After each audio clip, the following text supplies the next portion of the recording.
ಜಂಟಿ ಕ್ರಿಯಾ ವೇದಿಕೆಯ ಸಭೆಯಲ್ಲಿ ಹೋರಾಟಗಾರರ ನಿರ್ಣಯ. ಏನು ಕೊಪ್ಪಳದ ಒಂದು ಬಲ್ಡೋಟ ಅದ್ದೈತಲ್ಲ, ಏನು 54,000 ಕೋಟಿ ಬಂಡವಾಳ ಹೂಡಿ ಬೃಹತ್ ಒಂದು ಕಾರ್ಖಾನೆ ರೆಡಿ ಆಗ್ತೈತಲ್ಲ, ಅದರ ವಿರುದ್ಧ ಸ್ಥಳೀಯವಾಗಿ ಹಾಗೂ ಜಿಲ್ಲಾದ್ಯಂತ ಎಲ್ಲರೂ ಅದರ ಬಗ್ಗೆ ಪ್ರತಿಭಟನೆ ಮಾಡಾಕತ್ತಾರ. ಏನು ಒಂದು ಬಲ್ಡೋಟ ತಲೆ ಎತ್ತೈತಿ, ಅಲ್ಲಿಂದ ಹಿಡಿದು ಇನ್ನೂವರೆಗೂ ಸಾಕಷ್ಟು ಪ್ರಮಾಣದೊಳಗೆ ಹೋರಾಟಗಳಾಗ್ಯಾವು. ಆ ವಿಚಾರವಾಗಿ ಕೊಪ್ಪಳ ಗವಿಸಿದ್ದೇಶ್ವರ ಅಜ್ಜವರು ಕೂಡ ಒಂದು ಸಾರಿ ಬೀದಿಗಿಳಿದ್ರು. ಅದಾದಮೇಲೆ ಅದರ ಪರಿಣಾಮ ದುಷ್ಪರಿಣಾಮ ಏನಂತ ನೋಡಿ ಅವರು ಮೌನಕ್ಕೂ ಕೂಡ ಶರಣಾದರು. ಮೌನಕ್ಕೆ ಶರಣಾಗೋ ಮುಂಚೆ ಅವರು ಮಾರ್ಮಿಕವಾಗಿ ಹೇಳಿದರು, ನಾನು ಮೌನಕ್ಕೆ ಶರಣಾಗ್ತೀನಿ ಅಂಥೇಳಿ. ಯಾಕಂದರೆ ಅವರು ಯಾಕೆ ಬೀದಿಗೆ ಬಂದರು ಅನ್ನೋದನ್ನು ಹೇಳಿದರು, ಮತ್ತು ಇವಾಗ ನಾನು ಯಾಕೆ ಮೌನಕ್ಕೆ ಹೊಂಟೀನಿ ಅನ್ನೋದನ್ನು ಸ್ಪಷ್ಟವಾಗಿ ಹೇಳಿದರು. ಏನು ಸಂಬಂಧಪಟ್ಟ ಹೋರಾಟಗಾರರು ಅಜ್ಜವರಿಗೆ ನಾವು ಸಮಿತಿ ವತಿಯಿಂದ ಒಂದು ಪತ್ರ ಬರೆದಿವಿ, ಅದಕ್ಕೆ ಇನ್ನೂ ಉತ್ತರ ಬಂದಿಲ್ಲ ಅಂತ ಅನ್ನೋ ಪ್ರಶ್ನೆನ ಎತ್ತಿದರು. ಅಜ್ಜವರು ಉತ್ತರ ಕೊಡ್ತಾರೋ ಬಿಡ್ತಾರೋ ಗೊತ್ತಿಲ್ಲ, ಆದರೆ ಈ ಸಾರಿ ಅಜ್ಜವರು ಮತ್ತೆ ಹೋರಾಟಕ್ಕೆ ಬರಬೇಕಾಗಿತ್ತು ಅನ್ನೋ ಸ್ಟೈಲ್ ಒಳಗೆ ಮಾತಾಡ್ತಾರೆ. ಅಂದರೆ ಏನು ಶಾಸಕರು, ಸಂಸದರು, ಸಚಿವರಿದ್ರಲ್ಲ, ಅವರಿಗೆ ಬಲ್ಡೋಟನ ನೀವು ಅದರದ್ದು ಒಂದು ಕ್ಯಾನ್ಸಲೇಷನ್ ಲೆಟರ್ ತೊಗೊಂಡ ಬರಬೇಕು. ಅವ್ರು ಹೇಳೋದನ್ನು ಇವರು ಗಂಭೀರವಾಗಿ ತಗೊಳ್ಳಿಲ್ಲ, ಮತ್ತು ಆ ಗಂಭೀರತೆ ಅಲ್ಲೇ ಯಾರಿಗೂ ಅನ್ನಿಸ್ಲಿಲ್ಲ. ಆದರೆ ಅಜ್ಜಿಯವರು ಭಾಳ ಸೂಕ್ಷ್ಮ ಇದ್ದಿದ್ದಕ್ಕೆ ಮತ್ತು ಗಂಭೀರತೆ ಹೆಚ್ಚಿದ್ದಕ್ಕೆ ಅವರು ಗಂಭೀರವಾಗಿ ತಗೊಂಡ್ರು. ಈ ವಿಚಾರದೊಳಗೆ ಅಜ್ಜಿಯವರು ನಿಲುವು ಕೂಡ ಸ್ಪಷ್ಟತೆ ಕೊಟ್ಟೈತಿ, ಮತ್ತು ಅವರು ಸರಿ ಮಾಡಿರಲೂಬಹುದು. ಆದರೆ ಏನು ಬಲ್ಡೋಟ ವಿಚಾರವಾಗಿ ಏನು ಹೋರಾಟಗಾರರು ಹೋರಾಟ ಮಾಡಕತ್ತಾರಲ್ಲ, ಆ ಹೋರಾಟ ಏನು ತಪ್ಪಲ್ಲ, ಹೋರಾಟ ಮಾಡಿಕೊಡ್ರಿ. ಯಾಕಪ್ಪ ಅಂತಂದ್ರೆ ಒಂದು ಜನ ಜೀವನದ ಒಂದು ವಿಚಾರ ಆಗತ್ತಿದು. ಯಾಕಂತಂದ್ರೆ ಬಲ್ಡೋಟ ಅನ್ನೋದು ಒಂದು ದೊಡ್ಡ ಕಾರ್ಖಾನೆ. ಸೊ ಇಂಥ ದೊಡ್ಡ ಬಲ್ಡೋಟ ಅಂದರೆ 54,000 ಕೋಟಿ ಬಂಡವಾಳ ಹೂಡಿ ಒಂದು ಬೃಹತ್ ಕೈಗಾರಿಕೆ ತಲೆ ಎತ್ತಾಕತ್ತೈತಂದ್ರೆ ಅಷ್ಟು ಸಾಮಾನ್ಯನೂ ಇರೋಂಗಿಲ್ಲ. ಆಮೇಲೆ ಅದೇ ರೀತಿ ಅದಕ್ಕೆ 2 ದಿವಸಕ್ಕೆ ಬಾಗಿಲನ್ನು ಮುಚ್ಚೋಕೆ ಆಗಲ್ಲ. ಹಾಗಂದ್ರೆ ಏನು ಮಾಡಬೇಕು? ಬಲ್ಡೋಟ ವಿರುದ್ಧ ಏನು ಮಾಡಬಹುದು ಅನ್ನೋದನ್ನು ಹೇಳ್ಬೋದು ಹೊರತು ಇದೇ ಥರ ಆಗುತ್ತಾ ಅಥವಾ ಬಲ್ಡೋಟನ ಕ್ಲೋಸ್ ಮಾಡಿಸ್ತೀನಿ ಅನ್ನೋದು ಬಹುಶಃ ಅದು ಆಗದೇ ಇರೋ ವಿಚಾರ. ಅದಕ್ಕೆ ಅದರದ್ದೇ ಆದಂಥ ಕೆಲವೊಂದಿಷ್ಟು ಸ್ಟೆಪ್ಗಳು ಇರ್ತವೆ. ಆ ಸ್ಟೆಪ್ಗಳನ್ನ ಫಾಲೋ ಮಾಡಬೇಕಾಗುತ್ತೆ, ಮತ್ತು ಕಾನೂನಿನ ಅಡಿಯಲ್ಲಿ ಅದು ಕೆಲಸ ಮಾಡೋಕತ್ತೈತ ಅಥವಾ ಇಲ್ಲ, ಅಂದರೆ ಕಾನೂನು ಚೌಕಟ್ಟೊಳಗೈತಾ ಅಥವಾ ಕಾನೂನು ಮೀರಿದ್ದೈತಾ ಅನ್ನೋದನ್ನು ನಾವು ಕೂಲಂಕುಷವಾಗಿ ನೋಡಿದಾಗ ಅರ್ಥ ಆಗುತ್ತೆ. ಈ ಒಂದು ಹೋರಾಟ ನಡೆದೈತಲ್ಲ, ಅದು ಹೆಚ್ಚು ಬಲ್ಡೋಟ ಅನ್ನೋ ಹೆಸರು ಇದ್ದಿದ್ದಕ್ಕೆ ನಾನಿಲ್ಲೇ ಬಲ್ಡೋಟ ಅಂತ ಮೆನ್ಷನ್ ಮಾಡಕತ್ತೀನಿ. ಅದರ್ವೈಸ್ ಇಲ್ಲಿ ಬಲ್ಡೋಟ ತಗೊಳ್ಳೋ ಅವಶ್ಯಕತೆ ಇರಲಿಲ್ಲ. ಯಾಕಂದ್ರೆ ಈಗ ಪ್ರಚಲಿತ ವಿದ್ಯಮಾನ ಬಲ್ಡೋಟ. ಸೊ ಈ ಕೊಪ್ಪಳ ಜಿಲ್ಲೆ ಒಳಗೆ ಬಲ್ಡೋಟ ಒಂದೇ ಐತಾ, ಬೇರೆ ಯಾವ ಕಾರ್ಖಾನೆನೂ ಇಲ್ಲೇನು?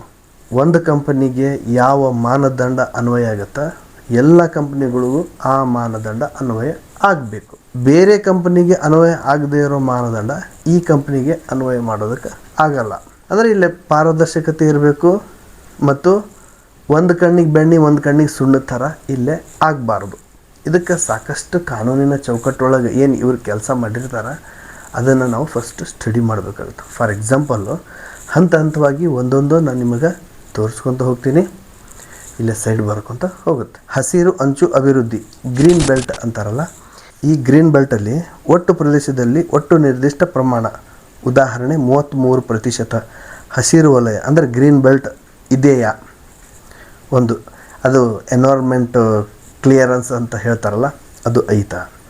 ಅಲಂಕಾರಿಕ ಹಾಗೂ ಸ್ಥಳೀಯ ಹಣ್ಣು ಹರಿತ ಗಿಡಗಳು ನೆಡುವುದು, ಅಂದರೆ ಇಂಡಿಗೋನಸ್ ಸ್ಪೇಸಿಸ್ ಎನ್ವೈರ್ಮೆಂಟ್ ಕ್ಲಿಯರೆನ್ಸ್ ಸಲುವಾಗಿ ವಿಧವಾದಂಥ ಹಣ್ಣಿನ ಮರಗಳು ಇವರು ಹಚ್ಚಿದಾರ ಅಥವಾ ಇಲ್ವಾ. ವಾಯು, ನೀರು ಮತ್ತು ಧ್ವನಿ ನಿಯಂತ್ರಣ, ಘಟಕದಿಂದ ಉಂಟಾಗುವ ನೀರು ಹೊರಹೊಮ್ಮುವಿಕೆ ಇಲ್ಲದಂತೆ ಜೀರೋ ಡಿಸ್ಚಾರ್ಜ್, ನೀರು ಮರುಚಕ್ರವಾಗಿ ಬಳಸಿ, ಅಂದರೆ ನೀರನ್ನು ರೀಸೈಕಲ್ ಮಾಡೋ ವಿಧಾನ. ಮಣ್ಣು ಕಸ ನಿರ್ವಹಣೆ, ಕಾರ್ಖಾನೆಯಲ್ಲಿ ಉಂಟಾಗುವ ಧೂಳು, ಕಸ, ಕೈಗಾರಿಕೆ ತ್ಯಾಜ್ಯವನ್ನು ಮರುಬಳಕೆ ಅಂದರೆ ರೀಸೈಕಲ್ ಮಾಡೋದು. ಮಣ್ಣಿನಿಂದ ಹರಿದು ಹೋಗುವ ಪರಿಣಾಮದ ತಡೆತಾಣ ನಿಯಂತ್ರಣ ವ್ಯವಸ್ಥೆ. ಪರಿಸರ ಅನುಮತಿ, ಎನ್ವೈರ್ಮೆಂಟ್ ಕ್ಲಿಯರೆನ್ಸ್ ಒಳಗೆ ಬರ್ತವೆ. ಇವನ್ನೆಲ್ಲ ಕಾರ್ಖಾನೆ ಪಡೆದಿದೆಯಾ. ಪ್ರೀ ಫಿಸಿಬಿಲಿಟಿ ರಿಪೋರ್ಟ್, ನಿಯಮಗಳು ಪಾಲಿಸುತ್ತಿದೆಯಾ ಎಂಬ ಪರಿಶೀಲನೆಗಳು ಮತ್ತು ಮಾನದಂಡಗಳು ಬಹಳ ಪ್ರಾಮುಖ್ಯತೆ ಪಡಿತೈತಿ ಇಲ್ಲಿ. ಪುನರ್ವಿನಿಯೋಗ ಮತ್ತು ಶೆಡ್ಡಿಂಗ್ ತಂತ್ರಗಳು, ಪರಿಸರ ಹಿತಾಯಕ ತಂತ್ರಜ್ಞಾನಗಳ ಬಳಕೆ, ನವಿರಿಗೆ ಶಕ್ತಿಯ ಉಪಾಯ, ಸಮುದಾಯ ಬಲವರ್ಧನೆ, ಸುತ್ತಮುತ್ತಲ ಗ್ರಾಮಗಳಲ್ಲಿ ಯೋಜನೆಗಳ ಸೌಲಭ್ಯ ಮತ್ತು ಪರಿಸರ ಸಂವೇದನೆ ಹೆಚ್ಚಿಸುವ ಕಾರ್ಯಗಳು, ಸಾಮಾಜಿಕ ಹೊಣೆಗಾರಿಕೆ, ಪರಿಸರ ಶಿಕ್ಷಣ ಕಾರ್ಯಕ್ರಮಗಳು. ಅಲ್ಲದೆ ಬೃಹತ್ ಕಂಪನಿಗಳಿಗೆ ಅಗತ್ಯ ಎನ್ಒಸಿಗಳು, ಎನ್ಒಸಿಸ್, ಕ್ಲಿಯರೆನ್ಸ್, ಪರ್ಮಿಷನ್ಸ್ ಇದು ಬಹಳ ಪ್ರಾಮುಖ್ಯತೆ ಪಡಿತೈತಿ ಪ್ರತಿಯೊಂದು ಕೈಗಾರಿಕೆ. ಒಂದು ಎಕ್ಸಾಂಪಲ್ ಹೇಳಬೇಕಂತಂದ್ರೆ, ಮಾರ್ಕೆಟ್ ಒಳಗೆ ಒಂದು ಸಣ್ಣ ಶಾಪ್ ಓಪನ್ ಮಾಡಬೇಕಂದ್ರೂ ಒಂದು 2ರಿಂದ 3 ಪರ್ಮಿಷನ್ ಬೇಕಾಗ್ತವೆ. ಇದು ಒಂದು ದೊಡ್ಡ ಕೈಗಾರಿಕಾ ಘಟಕ. ದೊಡ್ಡ ಕೈಗಾರಿಕಾ ಘಟಕಕ್ಕೆ ಒಂದು ಕಂಪೇರ್ ಮಾಡಿ ಒಂದು ಸಣ್ಣದು ತೊಗೊಂಡ್ರೂ ಸಹ, ಉದಾಹರಣೆ ಅಂದ್ಕೊಡ್ರಿ, ನೀವು ಒಂದು ಗಿರಣಿ, ಈ ಹಿಟ್ಟಿನ ಗಿರಣಿ ಅಂತಾರಲ್ಲ, ಆ ಗಿರಣಿ ಹಾಕಬೇಕಾದ್ರೂ ಒಂದು 3-4-5 ಪರ್ಮಿಷನ್ ಬೇಕಾಗುತ್ತೆ. ಇನ್ನು 54,000 ಕೋಟಿ ಖರ್ಚು ಮಾಡಿ ಕೇಂದ್ರದಿಂದ ಇವರೇನು ಕ್ಲಿಯರೆನ್ಸ್ ತರಲಿಲ್ಲ ಅಂದರೆ ಕಾನೂನಾತ್ಮಕವಾಗಿ ಅವ್ರು ಏನು ಮಾಡಬೇಕಾಗಿತ್ತು ಅದನ್ನು ಮಾಡಲೇಬೇಕು. ಎಲ್ಲಿ ಕಾನೂನು ಅಲ್ಲೇ ಅನ್ವಯಿಸಿರಂಗಿಲ್ಲ, ಅಥವಾ ಎಲ್ಲಿ ಅವರು ಕಾನೂನು ಗಾಳಿಗೆ ತೂರಿರ್ತಾರ ಕಾರ್ಖಾನೆದವರು, ಫ್ಯಾಕ್ಟ್ರಿಯವರು, ಅಲ್ಲಿ ಮಾತ್ರ ನಾವು ಮೂಗು ಹಿಡಿಯೋ ಪ್ರಯತ್ನ ಮಾಡ್ಬೋದು ಮತ್ತು ಅದನ್ನು ಕ್ರಮವಾಗಿ ಅನುಕರಣೆ ಮಾಡಿರಿ, ಅನುಸರಿಸ್ರಿ ಅಂತ ಹೇಳಬಹುದು. ಅದೇ ಆಗಲೇ ಹೇಳ್ದಂಗೆ ಪ್ರತಿ ದೊಡ್ಡ ಕೈಗಾರಿಕೆಗೆ ಸರ್ಕಾರದಿಂದ ಅನೇಕ ಅನುಮತಿ ಪತ್ರಗಳು ಬೇಕಾಗುತ್ತವೆ. ಅದರೊಳಗೆ ಕೆಲವೊಂದಿಷ್ಟು ಮುಖ್ಯವಾಗಿದ್ದು ನಾನು ಉದಾಹರಣೆ ಹೇಳಿದೆ ಆಗಲೇ. ಒಂದು ದೊಡ್ಡ ಫ್ಯಾಕ್ಟ್ರಿ ಮತ್ತು ಒಂದು ಸಣ್ಣ ಗಿರಣಿಗೆ ಏನು ವ್ಯತ್ಯಾಸ ಅನ್ನೋದನ್ನು, ಒಂದು 5 kgನೋ 10 kgನೋ ಗೋಧಿನೋ ಜೋಳನೋ ಹಾಕೋ ಒಂದು ಗಿರಣಿಗೆ ಒಂದು 3-4-5 ಪರ್ಮಿಷನ್ ಬೇಕು ಅಂತಂದ್ರೆ, ಒಂದು 54,000 ಕೋಟಿ ಬೃಹತ್ ಕೈಗಾರಿಕೆ ಅಲ್ಲ, ಅದಕ್ಕೆ ಎಷ್ಟು ಪರ್ಮಿಷನ್ಗಳು ಬೇಕಾಗುತ್ತೆ ಅನ್ನೋದು ಒಂದು ಅಂದಾಜು ಮಾಡಬೇಕಾಗುತ್ತೆ. ನಾವು ಕೂಡ ಗೇಜ್ ಮಾಡಬೇಕು. ಕಾರ್ಖಾನೆ ಬಂದಿದ್ದು ಸರಿನೋ ಅಥವಾ ಕಾರ್ಖಾನೆ ಬರದೇ ಇರೋದು ಸರಿನೋ ಅದು ಆಮೇಲಿನ ವಿಚಾರ. It's A different. ಯಾಕೆ ಡಿಫರೆಂಟು ಅಂತ ಹೇಳಕತ್ತೀನಿ ಅಂತಂದರೆ, ಇವತ್ತು ಎಲ್ಲರೂ ಏನು ಹೇಳ್ತಾರಂದ್ರೆ, ನಮ್ಮಲ್ಲೂ ಕೂಡ ಬೃಹತ್ ಕೈಗಾರಿಕೆಗಳು ಉದ್ಭವ ಆಗಬೇಕು, ತಲೆ ಎತ್ತಬೇಕು ಅಂತ ಹೇಳ್ತಾರೆ ಒಂದು ಸೈಡ್ ಬಂದಾಗ. ಫಾರ್ ಎಕ್ಸಾಂಪಲು, ಮೊನ್ನೆ ಬೀದರ್ ಟು ಬಳ್ಳಾರಿವರೆಗೂ ಯಾವುದೋ ಒಂದು ಕ್ಯಾಂಪೇನ್ ಮಾಡಿದರು ಒಬ್ಬರು, ಯಾವುದೋ ಹ್ಯೂಮನ್ ರೈಟ್ಸ್ ಅಂತ ಏನೋ ಸಮಥಿಂಗ್ ನನಗೆ ನೆನಪಿಲ್ಲ, ಅವ್ರು ಮಾಡಿದರು. ಅವ್ರಿಗೂ ಕೂಡ ನಾವು ಪ್ರಶ್ನೆ ಕೇಳೋ ಪ್ರಯತ್ನ ಮಾಡಿದ್ವಿ. ಅಲ್ಲ, ಬೃಹತ್ ಕೈಗಾರಿಕೆಗಳು ತಲೆ ಎತ್ತಬೇಕು ಅಂತಿರಲ್ಲ ನೀವು, ಹಾಗಾದ್ರೆ ಕೊಪ್ಪಳದಲ್ಲಿರೋ ಬಲ್ಡೋಟಕ್ಕೆ ಯಾಕೆ ಇಷ್ಟು ವಿರೋಧ ಅಂತ ನಾವು ಕೇಳಿದಾಗ ಅವರು ಕೂಡ ಸಮರ್ಪಕವಾಗಿ ಉತ್ತರ ಕೊಡೋ ಪ್ರಯತ್ನ ಮಾಡಿರ್ಬೋದು. ಆದರೆ ಇಲ್ಲೇ ಕೈಗಾರಿಕೆಗಳು ಬೇಕಾ ಅಥವಾ ಬೇಡವಾ ಮೊದಲ ಪ್ರಾಮುಖ್ಯತೆ. ಇನ್ನು ಎರಡನೇದು, ಒಂದು ಕೈಗಾರಿಕೆ, ಬೃಹತ್ ಕೈಗಾರಿಕೆ ತಲೆ ಎತ್ತಂದ್ರೆ ಭೂಮಿ ಕೊಟ್ಟವ್ರಿಗೂ ಕೂಡ ಕೆಲಸ ಕೊಡಬೇಕು, ಸಿ ಮತ್ತು ಡಿ ದರ್ಜೆಯಲ್ಲಿ ಕೆಲಸ ಕೊಡಬೇಕು. ಇಲ್ಲಿ ಬರೀ ಸಿ ಮತ್ತು ಡಿ ದರ್ಜೆ ಒಳಗಷ್ಟೇ ಕೆಲಸ ಕೊಡಬೇಕು ಅನ್ನೋದು ಬರೋಂಗಿಲ್ಲ. ಅದು ಕೊಪ್ಪಳದಲ್ಲಿ ಐತಿ ಅಂದ್ರೆ, ಕೊಪ್ಪಳ ಅಂತಂದರೆ 371J ಹೈದರಾಬಾದ್ ಕರ್ನಾಟಕ ಅಂದರೆ ಕಲ್ಯಾಣ ಕರ್ನಾಟಕ ಭಾಗದಲ್ಲಿ ಬರೋ ಜಿಲ್ಲೆ ಆಗಿರೋದ್ರಿಂದ ಅಲ್ಲೂ ಕೂಡ 371J ಅಪ್ಲೈ ಆಗುತ್ತೆ. ಫಾರ್ ಎಕ್ಸಾಂಪಲ್ 70-75% ಹೈದರಾಬಾದ್ ಕರ್ನಾಟಕದವ್ರು ಕೊಡಬೇಕು, 20-25-30% ಮಾತ್ರ ಹೈದರಾಬಾದ್ ಕರ್ನಾಟಕ ಬಿಟ್ಟು ಹೊರಗಡೆ ಎಲ್ಲವ್ರಿಗೆ ಕೆಲಸ ಕೊಡಬೇಕು, ಸಿ ಮತ್ತು ಡಿ ಹುದ್ದೆಗಳನ್ನು. ಇದನ್ನೆಲ್ಲ ಅದು ಮೀರಾಕತ್ತೇತಾ ಬಲ್ಡೋಟ ಅನ್ನೋದನ್ನು ನಾವು ನೋಡಬೇಕಾಗುತ್ತೆ. ನಾನು ಆಗಲೇ ಹೇಳಿರೋ ಥರ ಬಲ್ಡೋಟ ಅಂದರೆ ಜಸ್ಟ್ ಬಲ್ಡೋಟ ಅಲ್ಲ, ಬಲ್ಡೋಟ ಥರ ಈ ಏರಿಯಾದಲ್ಲಿರೋ ಪ್ರತಿಯೊಂದು ಕಾರ್ಖಾನೆಯನ್ನು ಕ್ರಾಸ್ ಚೆಕ್ ಮಾಡಿದಾಗ ಸರ್ಕಾರದ ಆದೇಶಗಳು ಮತ್ತು ನಿಯಮಗಳನ್ನು ಅವರು ಪಾಲನೆ ಮಾಡ್ತಾ ಇದ್ದಾರಾ ಅಥವಾ ಇಲ್ವಾ ಅನ್ನೋದನ್ನು ಹಂತ ಹಂತವಾಗಿ ಪರೀಕ್ಷೆ ಮಾಡ್ತಾ, ಅಥವಾ ಮಾಹಿತಿ ಹಕ್ಕಲ್ಲಿ ಆ ಮಾಹಿತಿನ ತಗೊಂಡು ಮಾಹಿತಿ ತಪ್ಪಾಗಿದ್ದರೆ PIL ಅಂದರೆ ಪಬ್ಲಿಕ್ ಇಂಟ್ರೆಸ್ಟ್ ಲಿಟಿಗೇಷನ್, ಈ PIL ಹಾಕಿ ಕೋರ್ಟಿಗೆ ಇಳಿಬೋದು ಮತ್ತು ಅವರಿಗೆ ಬಾಗಿಲ ಹಾಕಿಸೋ ಪ್ರಯತ್ನ ಮಾಡ್ಬೋದು. ಅಥವಾ ಪರಿಸರಕ್ಕೆ ಯಾವುದೇ ಹಾನಿ ಆಗದೇ ಇರೋ ಥರ ಕಾರ್ಖಾನೆಯನ್ನು ಅವರು ಮುಂದುವರಿಸ್ಕೊಂಡು ಹೋಗ್ಬೋದು. ಸ್ವಲ್ಪ ಉದಾಹರಣೆ ಹೇಳಬೇಕಂತಂದ್ರೆ, ಯಾವುದೋ ಒಂದು ಕಾರ್ಖಾನೆ ತನ್ನ ಹೊಗೆನ ಹೊರಸೂಸುತ್ತಲ್ಲ, ಅಂದ್ರೆ ವೇಸ್ಟ್ ತ್ಯಾಜ್ಯನ, ಆ ಹೊರಗೆ ಸೂಸೋ ತ್ಯಾಜ್ಯ ಲಿಕ್ವಿಡ್ ಐತಾ ಅಥವಾ ಪೌಡರ್ ಐತಾ, ಗಟ್ಟಿ ಐತಾ ಅಥವಾ ಮಣ್ಣು ಥರ ಐತಾ, ಹಸಿ ಐತಾ ಅಂತ ನೋಡಬೇಕು. ಡ್ರೈ ಇದ್ದರೆ, ಪೌಡರ್ ಇದ್ದರೆ ಅದನ್ನು ಹಸಿ ಮಾಡೋದಕ್ಕೆ ಅದರದ್ದೇ ಆದಂಥ ಕೆಲವೊಂದಿಷ್ಟು ಕಾನೂನು ಚೌಕಟ್ಟು. ಅಥವಾ ಅದು ಹಸಿ ಇತ್ತಂದರೆ ಅದನ್ನು ಎಲ್ಲಿ ಹೊರಗಡೆ ವೇಸ್ಟ್ ಮಾಡಬೇಕು ಅಥವಾ ಎಲ್ಲಿ ರೀಸೈಕಲ್ ಮಾಡಬೇಕು ಅದನ್ನು. ಈ ಒಂದು ಪೌಡರ್ ಥರ ತ್ಯಾಜ್ಯ ಹೊರಗಡೆ ಬರ್ತಲ್ಲ, ಅವಾಗೂ ಕೂಡ ಇಷ್ಟೇ ಏರಿಯಾದೊಳಗೆ ಕಾಂಪೌಂಡ್ ಕಟ್ಟಬೇಕು ಅಂತ ಐತಿ. ಅಂದರೆ ಅವ್ರದ್ದೇ ಆದಂಥ ಜಾಗದ ಬಿಟ್ಟು ಹೊರಗಡೆ ಹೋಗಬಾರ್ದು, ಯಾವುದೇ ಬೇರೆ ಬೇರೆ ಹೊಲಗಳಿಗೆ ಅದು ದುಷ್ಪರಿಣಾಮ ಬೀರಬಾರ್ದು, ಜನರ ಒಂದು ಆರೋಗ್ಯದ ಮೇಲೆ ದುಷ್ಪರಿಣಾಮ ಬೀರಬಾರ್ದು. ಪ್ರತಿಯೊಂದು ಹಂತಕ್ಕೂ ಕಾನೂನಿನ ಚೌಕಟ್ಟುಗಳು, ಕಾನೂನಿನ ಕಟ್ಟಳೆಗಳು ಇಲ್ಲಿ ಇರ್ತಾವೆ. ಅದನ್ನು ನಾವು ಫಸ್ಟು ಸ್ಟಡಿ ಮಾಡಿದಾಗ ಮಾತ್ರ ಬರಡೋಟ ಆಗ್ಬೋದು, ಅಥವಾ ಬರಡೋಟದಂತಹ ಬೃಹತ್ ಕೈಗಾರಿಕೆ ಅಥವಾ ಕೈಗಾರಿಕೆಗಳನ್ನು ನಾವು ನಿಯಮಿತವಾಗಿ ಅದನ್ನು ಕಂಟ್ರೋಲಿಗೆ ತರಕ್ಕೆ ಸಾಧ್ಯ. ಇನ್ನು ಪರಿಸರ ಅನುಮತಿ ಅನ್ನೋ ಜಾಗದೊಳಗೆ ಯಾವ ಸಂಸ್ಥೆ ಕೊಡುತ್ತಂದ್ರೆ ಕೇಂದ್ರ ಪರಿಸರ, ಅರಣ್ಯ ಮತ್ತು ಹವಾಮಾನ ಬದಲಾವಣೆ ಸಚಿವಾಲಯ ಅಥವಾ ರಾಜ್ಯ ಮಾಲಿನ್ಯ ನಿಯಂತ್ರಣ ಮಂಡಳಿ, KSPCB ಆಗ್ಬೋದು, MOEFF ಅಥವಾ CC ಆಗ್ಬೋದು. ಇವ್ರು ಎಲ್ಲರೂ ಪರ್ಮಿಷನ್ ಕೊಟ್ಟಾರ ಅಂತ. ಅಂದರೆ ಇವು ಹಂತವಾಗಿ ಬರೋ ಪರ್ಮಿಷನ್ಗಳನ್ನು ನಾವು ಬರಡೋಟದವ್ರು ತೊಗೊಂಡಾರೋ ಇಲ್ಲೋ ಅಥವಾ ಬೇರೆ ಕಾರ್ಖಾನೆದವರು ತೊಗೊಂಡಾರೋ ಇಲ್ಲೋ ಅನ್ನೋದನ್ನು ನಾವು ಕ್ರಾಸ್ ಚೆಕ್ ಮಾಡಬೇಕಾದ್ರೆ ಇದೇ ಹೆಸರ ಮೇಲೂ ಕೂಡ ಮಾಹಿತಿ ಹಕ್ಕನ್ನು ಚಲಾಯಿಸ್ಬೋದು. ಅಂದರೆ ಮಾಹಿತಿನ ಕೇಳಬಹುದು. ಒಂದು ಸರ್ಕಾರದ ಒಂದು ಚೌಕಟ್ಟಿನೊಳಗೆ ಏನು ಕಾರ್ಖಾನೆ ಕೆಲಸ ಮಾಡ್ತಿರ್ತೈತಿ, ಯಾವುದೋ ಒಂದು paper document has per rule ನಾವು ಮಾಡಿದ್ದೀವಿ ಅಂತ ಅದು ಹೇಳ್ಬೋದು, ಆದರೆ ಅದು ತೋರಿಕೆಗೆ ಕಾಣದೇ ಇರ್ಬೋದು.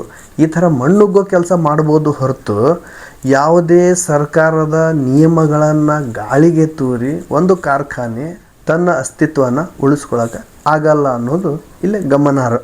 ಮಾಲಿನ್ಯ ನಿಯಂತ್ರಣ ಮಂಡಳಿ ಅನುಮತಿ ತಗೋಬೇಕು. ಈ ಅನುಮತಿಗಳು ಕೈಗಾರಿಕಾ ಸ್ಥಾಪನೆಗೂ ಮುನ್ನ ಮತ್ತು ಕಾರ್ಯನಿರ್ವಹಣೆಗೂ ಬೇಕಾಗುತ್ತದೆ. ಅಂದರೆ ಇಲ್ಲಿ ಎರಡು ರೀತಿ ಬರುತ್ತಿದ್ದು, ಯಾವುದು ಒಂದು ಕಂಪನಿ ಎಸ್ಟಾಬ್ಲಿಷ್ ಆಗುತ್ತೆ, ಉದ್ಭವ ಆಗುತ್ತಲ್ಲ, ಅದಕ್ಕಿಂತ ಮೊದಲಿನ ಒಂದು ಪ್ರೋಸೆಸ್ಸು ಮತ್ತು ಅದು ಉದ್ಭವ ಆಗಬೇಕಾದ್ರೆ ಅದರ ಎರಡನೇ ಪ್ರೋಸೆಸ್ಸು. ಮೊದಲನೇ ಪ್ರೋಸೆಸ್ ಆಗಬೇಕಾದರೂ ಸಹ ಇಲ್ಲೇ ಸಾಕಷ್ಟು ಕಾನೂನು ಕಟ್ಟಳೆಗಳು ಇರ್ತವೆ.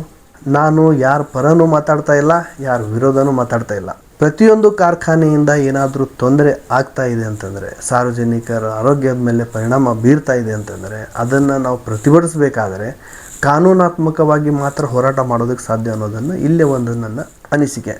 ಅದೇ ರೀತಿ ಬೇರೆ ಕಂಪ್ನಿಗಳು ಕೂಡ, ಬೇರೆ ಕಾರ್ಖಾನೆಗಳು ಕೂಡ ಇದೇ ಥರ ಕಾನೂನಿನ ನಿಯಮಗಳನ್ನು ಪಾಲಿಸಲೇಬೇಕು. ಅಕಸ್ಮಾತಾಗಿ ಉಲ್ಲಂಘನೆ ಕಂಡು ಬಂದರೆ ಮಂಡಳಿಯು ನೇರವಾಗಿ ಕೈಗಾರಿಕೆ ಮುಚ್ಚುವ ಅಧಿಕಾರ ಹೊಂದಿದೆ. ನಾನು ಆಗಲೇ ಹೇಳಿದ್ನಲ್ಲ, ಫ್ಯಾಕ್ಟ್ರೀಸ್ ಆ್ಯಕ್ಟ್ ಅನುಮತಿ ಅನ್ನೋದನ್ನು ಇಲ್ಲಿ ನಾವು ಗಣನೆಗೆ ತಗೋಬೇಕಾಗುತ್ತೆ. ಯಾರು ಕೊಡ್ತಾರೆ ಇದು ಅಂತಂದರೆ ಕಾರ್ಮಿಕ ಇಲಾಖೆ. ನಾನು ಆಗಲೇ ಹೇಳಿದ್ನಲ್ಲ, C ಮತ್ತು Dನ 371J ಅಡಿಯೊಳಗೆ 70ರಿಂದ 75 ಅಥವಾ 80% ತನೂ ಅದು ಆಗಬಹುದು. ಅದು ಬೈ ಲಾ ನೋಡಿದಾಗ ಗೊತ್ತಾಗುತ್ತಾ. ಮತ್ತು ಅವರ ಟರ್ಮ್ಸ್ ಆ್ಯಂಡ್ ಕಂಡೀಷನ್, ಅಂದರೆ ಕೇಂದ್ರ ಮತ್ತು ರಾಜ್ಯ ಸರ್ಕಾರ ಅವ್ರಿಗೆ ಯಾವ ರೀತಿ ಅನುಮತಿ ಕೊಟ್ಟಿರುತ್ತೋ ಆ ರೀತಿ ಅನುಮತಿ ಪ್ರಕಾರ ನಾವು ನಡಿಬೇಕಾಗತ್ತೆ. ಯಾವುದಾದ್ರೂ ಕಂಪನಿ, ಯಾವುದಾದ್ರೂ ಫ್ಯಾಕ್ಟ್ರಿ ಆಗಿರ್ಬೋದು, 371J ಅಡಿ ಒಳಗೆ ಅದು ಹೆಂಗೆ ಕೆಲಸ ಮಾಡಾಕತ್ತೈತಿ ಅಂತ ನೋಡಬೇಕು. ಮತ್ತು C-D ಗ್ರೂಪಿಗೆ ಎಷ್ಟೆಷ್ಟು ಕೆಲಸ ಕೊಟ್ಟೈತೆ ಅಂತ ನೋಡಬೇಕು. ಯಾಕಂದರೆ ಸ್ಥಳೀಯರಿಗೆ ಕೆಲಸ ಹುಟ್ಟುತ್ತೆ ಅಂತಾರಲ್ಲ, ಇದೇ ಅದು ಕೆಲಸ ಹುಟ್ಟೋದು. ಮತ್ತು ಯಾರು ಭೂಮಿ ಕಳ್ಕೊಂಡಿರ್ತಾರಲ್ಲ ಅವ್ರಿಗೂ ಕೂಡ ಹುದ್ದೆ ಕೊಡಬೇಕು ಅಂತ ಇರುತ್ತೆ. ಕಾರ್ಮಿಕರ ಸುರಕ್ಷತೆ, ಆರೋಗ್ಯ ಮತ್ತು ವೇತನದ ನಿಯಮಗಳು ಪಾಲನೆಯಾಗುತ್ತಿವೆಯೇ ಎಂದು ಪರಿಶೀಲಿಸಬೇಕು. ಒಂದು ಕಾರ್ಖಾನೆ ತಲೆ ಎತ್ತೋಕ್ಕಿಂತ ಮೊದಲು ಮತ್ತು ನಂತರ ಅಂತ ಆಗಲೇ ಹೇಳಿದ್ನಲ್ಲ, ಇವೆಲ್ಲ ಕಂಡೀಷನ್ಸ್ ಅಪ್ಲೈ ಆಗ್ತಿರ್ತಾವೆ. ESI, EPF ನೋಂದಣಿ, ಅಂದರೆ ಎಂಪ್ಲಾಯ್ಮೆಂಟ್ ಬೆನಿಫಿಟ್ಸ್ ಬರುತ್ತಲ್ಲ, ಅದು ಎಲ್ಲ. ಕೈಗಾರಿಕೆಗೆ ಕೆಲಸ ಮಾಡುವ ಎಲ್ಲ ಕಾರ್ಮಿಕರಿಗೆ ಈ ಸೌಲಭ್ಯಗಳು ಕಡ್ಡಾಯ. ಮತ್ತು CSR ಮತ್ತು ಪರಿಸರ ವರದಿ ಸಲ್ಲಿಕೆ, corporate social responsibility and environment report ಅನ್ನೋದು ಭಾಳ ಇಲ್ಲೇ ಪ್ರಾಮುಖ್ಯತೆ ಪಡೆದೈತಿ. ಪ್ರತಿ ವರ್ಷ ಕಂಪನಿಯು ತನ್ನ ಸಾಮಾಜಿಕ ಜವಾಬ್ದಾರಿ ಯೋಜನೆಗಳ ವರದಿ ಸಲ್ಲಿಸಬೇಕು. ಸಾಮಾಜಿಕ ಅಂದರೆ ಸಮಾಜ, ಸ್ವಸ್ಥ ಮತ್ತು ಅಸ್ವಸ್ಥ.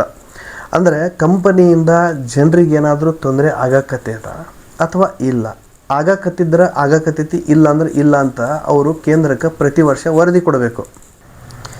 ಇಲ್ಲೂ ಕೂಡ ಹೋರಾಟಗಾರರು ಕಾಳಜಿ ಮಾಡಬಹುದು. ಅಂದರೆ ಪ್ರತಿ ವರ್ಷ ಇವರು ಫ್ಯಾಕ್ಟ್ರಿಯಿಂದ ಏನು ತೊಂದರೆ ಆಗ್ತಾ ಇದೆ, ದೋಷ ಆಗ್ತಾ ಇದೆ ಅನ್ನೋದನ್ನು ಸರ್ಕಾರಕ್ಕೆ ಸಲ್ಲಿಸ್ತಾ ಇದ್ದಾರಾ ಇಲ್ವಾ ವರದಿ ಅನ್ನೋದನ್ನು ನೀವು ಕೇಳ್ಬೋದು. ನಿಮಗದು ಸರಿ ಅನಿಸಿದರೆ ಸರಿ ಅನ್ನಿಸದೇ ಇದ್ದಾಗ ಅದನ್ನು ನಾನು ಆಗಲೇ ಹೇಳಿರೋ ಥರ ಕೋರ್ಟಿಗೂ ಕೂಡ ನೀವು ತೆಗೆದುಕೊಂಡು ಹೋಗ್ಬೋದು.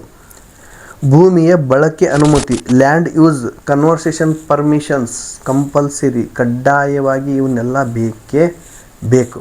ನಿಯಮ ಪಾಲಿಸದೆ ಹೋದರೆ ಸರ್ಕಾರ ಕೈಗೊಳ್ಳಬೇಕಾದ ಕ್ರಮಗಳು ಏನು ಅನ್ನೋದು ಕೂಡ ಇವರು ಹೇಳ್ತಾ ಇದ್ದಾರೆ ಇಲ್ಲಿ. ಕನ್ಸೆಂಟ್ ಟು ಆಪ್ರೇಟ್ ಅಂದರೆ ಫ್ಯಾಕ್ಟ್ರಿನ ರದ್ದು ಮಾಡಿಸ್ಬೋದು, ಅವರ ಕಾರ್ಯವಿಧಾನ ನೋಡಿ ಬಂದು ಮಾಡಿಸ್ಬೋದು ಹೊರತು ಆ ತಲೆ ಎತ್ತೋಕ್ಕಿಂತ ಮುಂಚಿತವಾಗಿ ಕಾರ್ಖಾನೆಯನ್ನು ಮುಚ್ಚೋಕೆ ಆಗಲ್ಲ.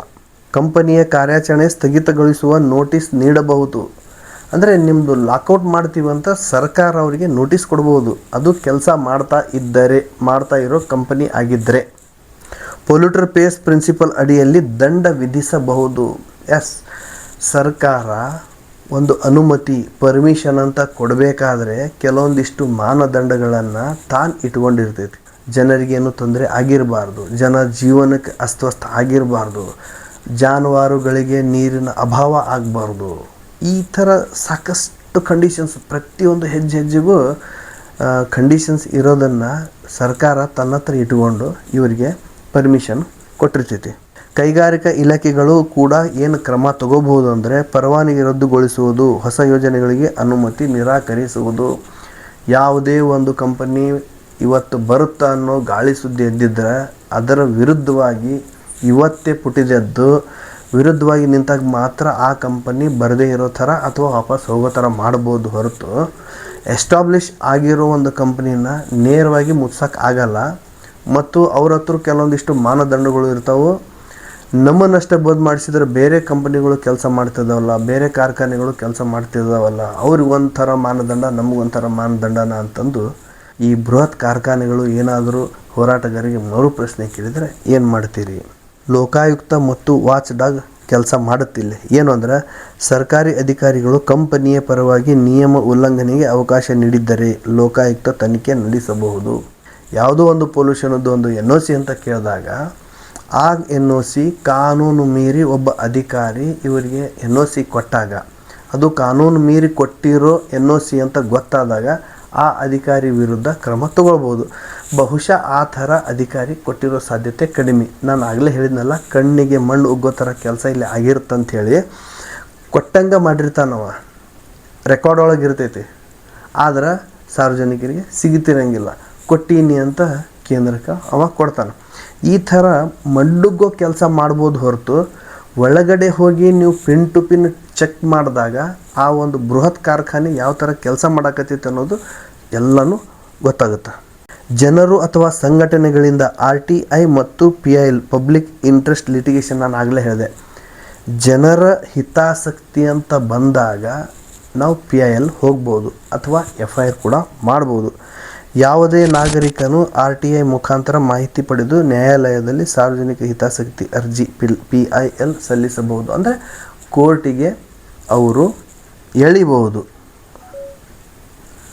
ಕೋರ್ಟಿಗೆ ಎಳೋ ಮುಖಾಂತರ ಸಾರ್ವಜನಿಕರಿಗೆ ನ್ಯಾಯ ಕೊಡಿಸೋ ಪ್ರಯತ್ನನೂ ಇಲ್ಲೇ ಮಾಡಬಹುದು. ಕಮೆಂಟ್ ಬಾಕ್ಸ್ ಒಳಗೆ ಒಂದು PDF ಲಿಂಕ್ ಹಾಕೀನಿ, ಅದನ್ನು ನಾನು ಪಿನ್ ಮಾಡೀನಿ. ಪ್ರೀ ಫೆಸಿಬಿಲಿಟಿ ರಿಪೋರ್ಟ್ ಅನ್ನೋ ಒಂದು PDF ನೀವು ಓಪನ್ ಮಾಡಿದಾಗ ನಿಮಗೆ ಗೊತ್ತಾಗುತ್ತಾ ಅದು ಏನು ಅಂತ. ಇದು ಜಸ್ಟ್ ಎನ್ವೈರ್ಮೆಂಟ್ ಆ್ಯಂಡ್ ಫಾರೆಸ್ಟಿಗೆ ಸಂಬಂಧಪಟ್ಟಿರೋ ಒಂದು PDF. ಈ ಥರ ಸಾಕಷ್ಟು PDFಗಳು ಸಾಕಷ್ಟು ಇಲಾಖೆವಾರು ಇರ್ತಾವೆ. ಅದನ್ನು ಡಿಗ್ ಮಾಡಬೇಕು, ಅಂದರೆ ಹೆಕ್ಕಿ ತೆಗಿಬೇಕು. ನಾನು ಸುಮ್ಮನೆ ಶಾಂಪಲ್ ಕೊಡೋ ಪ್ರಯತ್ನ ಮಾಡೀನಿ. ಈ PDF ನೋಡಿದಾಗ ಎನ್ವೈರ್ಮೆಂಟ್ ಆ್ಯಂಡ್ ಫಾರೆಸ್ಟ್ದು ರೂಲ್ ಏನೈತಿ, ಎಲ್ಲಿ ಎಷ್ಟು ಯಾವಾಗ NOC ಕೊಡಬೇಕು ಅಥವಾ ಕೊಡಬಾರ್ದು, ಯಾವಾಗ ಕೊಡಬೇಕು ಅನ್ನೋದು ಗೊತ್ತಾಗುತ್ತೆ, ಯಾವಾಗ ಕ್ಯಾನ್ಸಲ್ ಮಾಡಬೇಕು ಅನ್ನೋದು ಗೊತ್ತಾಗುತ್ತೆ. ಇದೇ ಥರ ಪ್ರತಿಯೊಂದು ಇಲಾಖಾವಾರು ನಾವು PDF ತೆಗೆದು ಅದನ್ನು ನಾವು ಸ್ಟಡಿ ಮಾಡಿದಾಗ ಬಲ್ಡೋಟ ಆಗ್ಬೋದು ಅಥವಾ ಆ ಥರ ಬೃಹತ್ ಕಾರ್ಖಾನೆಗಳಿಗೆ ನಾವು ಬಿಸಿ ಮುಟ್ಟಿಸೋ ಪ್ರಯತ್ನನೂ ಮಾಡಬಹುದು.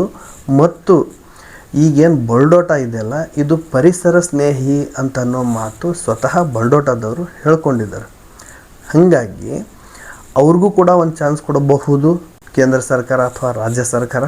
ಈ ಎರಡು ಸಣ್ಣ ಘಟನೆ ನಡೆದು, ಒಂದು ಸಿದ್ದರಾಮಯ್ಯನವ್ರ ಕಡೆಯಿಂದ ಹೋಗಿ ಮೌಖಿಕವಾಗಿ DC ಅವರಿಗೆ ಮಾತಾಡಿಸೋ ಪ್ರಯತ್ನ ಮಾಡಿದ್ರು, ಕೆಲಸ ನಿಲ್ಲಿಸ್ರಿ ಅಂಥೇಳಿ.